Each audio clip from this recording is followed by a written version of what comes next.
सनातन धर्म की एक विशेषता देखो कि कहीं पत्नी पति की दीर्घायु के लिए करवा चौथ करती है और निराहार रह कर के उस व्रत को करती है, तो कहीं माँ अपने बच्चों के लिए जीवित पुत्रिका का व्रत करती है, तो कहीं बहन अपने भाई के मंगल के लिए रक्षाबंधन का व्रत करती है, भैया दूज करती है।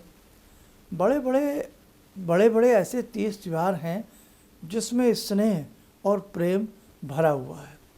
इसलिए सत्य सनातन धर्म बहुत ही सुंदर है।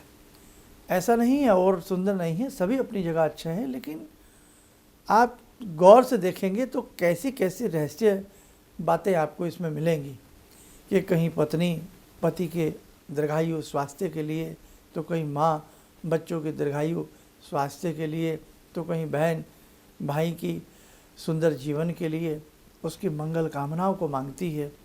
तो वहीं जगत जननी जगदम्बा के 4 नवरात्रों के रूप में हम विशेष प्रकार से आयुध धारणी अष्टभुजी चतुर्भुजी भगवती की हम साधना उपासना करते हैं। वहीं हम भगवान श्री कृष्ण की जन्माष्टमी के रूप में उनके जन्मोत्सव को मनाते हैं।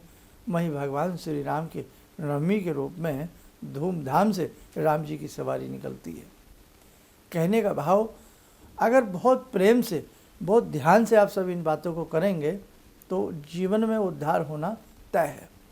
निश्चित रूप से भगवान आपके साथ खड़े हैं, आपका कल्याण होगा। गुरु पूर्णिमा आती है, संसार में ऐसा कोई व्यक्ति नहीं जिसका कोई मास्टर ना हो, जिसका कोई गाइड ना हो, जिसका कोई गुरु ना हो। और सर्वप्रथम गुरु पूजने ही हैं, गुरु गोविंद दऊ खड़े। तो इसीलिए सत्य सनातन धर्म में गुरु पूर्णिमा को बहुत धूमधाम से मनाया जाता है। बहुत भाव के साथ एक शिष्य अपने गुरु के चरणों में बैठ कर के उनकी पूजा करता है।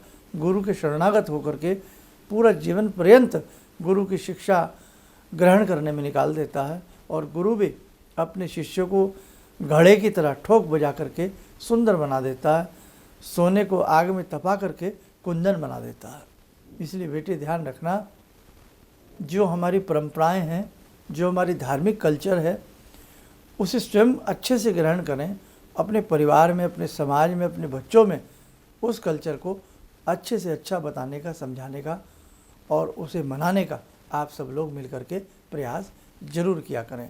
हमारे ऋषियों मुनियों ने कितना प्रयास किया होगा कि ये सारे तीज त्यौहार उन्होंने हमें दिए और उसके मर्म को समझाया।